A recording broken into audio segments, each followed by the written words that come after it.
Break के बाद आपका एक बार फिर से स्वागत है। आप देख रहे हैं मौर्य टीवी पर बात बोलेगी, और बात बोलेगी में आज हमारी मेहमान हैं कांग्रेस की नेता लवली आनंद, जिनसे हम बात कर रहे हैं उनकी चुनावी रणनीति के बारे में। लवली जी, जब आप पहली बार चुनाव में उतरी थी तो बहुत ज़बरदस्त आपकी फ़ैन फॉलोइंग तैयार हो गई थी, जगह जगह आपको लेकर क्रेज था और एक नेता के रूप में आप उभरी थी।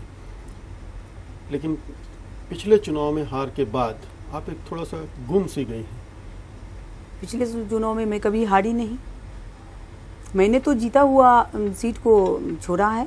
और क्रेज थी तो क्रेज है, आज भी क्रेज है, लोगों का आज भी हमें प्यार समर्थन मिल रहा है।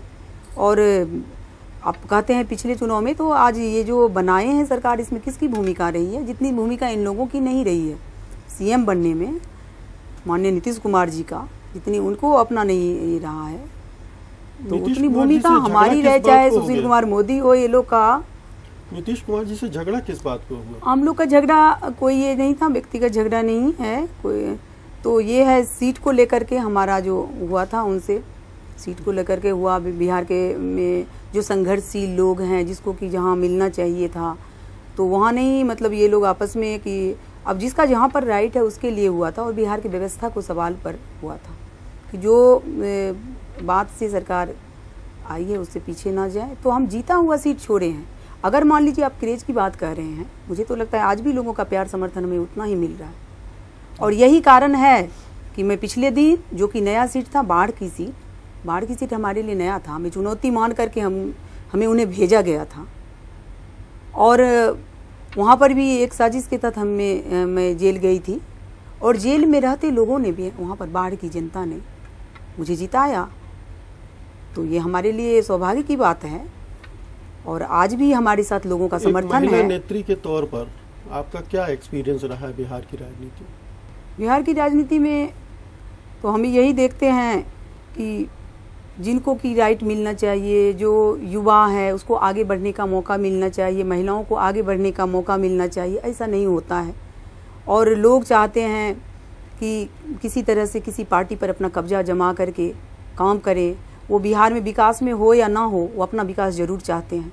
और हम लोग का लड़ाई हमेशा इसी के लिए रहा है कि भाई जब भी क्रांति आती है युवाओं के कंधे पर आती है, और महिलाओं को भी शेयर उनको मिलना चाहिए। आज लोग तो कह रहे हैं, आज महिला आरक्षण के नाम पर भी कितना कुछ बवाल मच रहा है, और उन्हें पंचायत में तो लोग दे देते हैं, लेकिन यहाँ पर जब है विधानसभा का चुनाव आता है, पार्लियामेंट का चुनाव आता है, तो उन्हें भूल जाता है, और नौजवानों को नहीं आगे बढ़ाया जाता है। ये सब कुछ देखे हैं कि लोग मुट्ठी में रख करके शासन करना चाहते हैं। जो लोग शासन से पहले वादा करते हैं जनता के सामने कि हम ये करेंगे, हम वो करेंगे, वो शासन में आने के बाद भूल जाते हैं। ये तो हकीकत है कि आपकी राजनीति आपके पति के संरक्षण में फली फूली, आप फिर वहाँ से अपनी पहचान आपने गढ़नी शुरू की। क्या आप अपने दम पर, अपनी पहचान के बल पर अपनी राजनीतिक ज़मीन खड़ी बना पाई हैं? देखिए, आप कह रहे हैं कि आपके पति के बल पर, पति के ये नहीं, और मैं ये इस पे मैं आपकी बातों का खंडन करना चाहूँगी। जब आनंद मोहन जी संघर्ष कर रहे थे, संघर्ष की मैं साथी बनकर के, संगनी बनकर के, कदम से कदम बढ़ा के मैं आगे बढ़ी।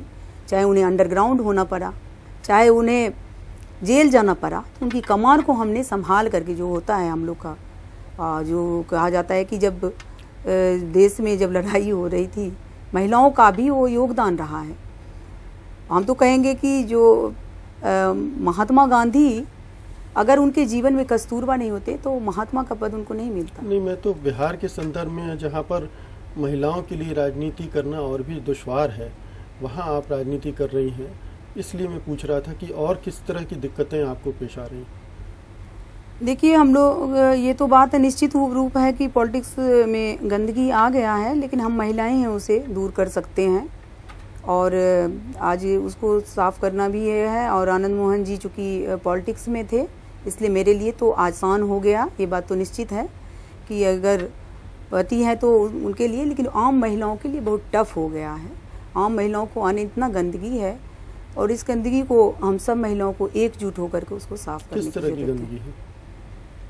गंदगी है कि उसे आने नहीं दिया जाता है। बहुत तरह की बात आप देखिए किस तरह हुआ है, नैना सानी हत्याकांड हुआ है, और जिस तरह से लोगों के, पॉलिटिशियन के इस पर धब्बा लग गया है, उसको हटाना भी होगा।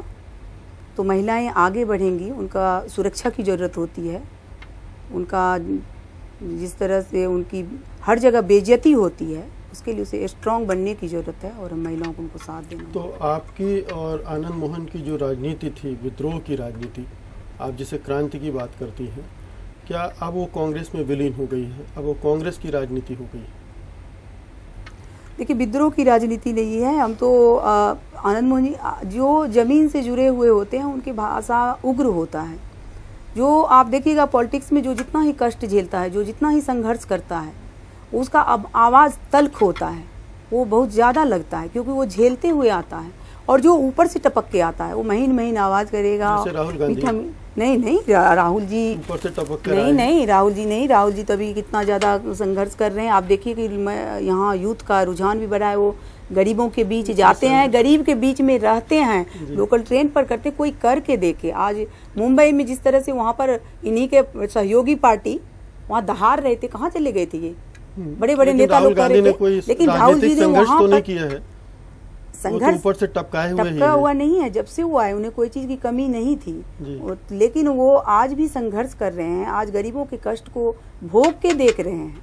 जिस तरह जो गांधी का सपना था, जो स्वर्गीय राजीव जी का सपना था, अधूरे सपने को नहीं बिल्कुल नहीं, लोगों का रुझान, और वो उसमें जा करके रह करके उसके बाद आज ये अगर रहता, 2-4 दिन जाकर गुजार देना अलग बात है, और वहाँ रहना, कष्ट को महसूस करके उसको खत्म करना, ये बड़ी बात है। इससे लोगों का, नौजवानों का खास करके उनके प्रति रुझान बढ़ा है। कष्ट को भोगना बड़ी बात है, और कष्ट को भोग करके झेल करके देख रहे हैं और उसको दूर करने का कोशिश कर रहे हैं। लेकिन ये बताएं कि आनंद मोहन जैसे व्यक्ति कांग्रेस में कब तक टिक पाएंगे? फिर देखिए, कांग्रेस हमारा अतीत था, कांग्रेस हमारा वर्तमान है, कांग्रेस हमारा भविष्य होगा। क्योंकि हम कोई तल्ख भाषा नहीं, जो हमारी भाषा है, जो हम लोग अन्याय के खिलाफ जहाँ भी वो देखते हैं उसके खिलाफ में आवाज़ उठाते हैं।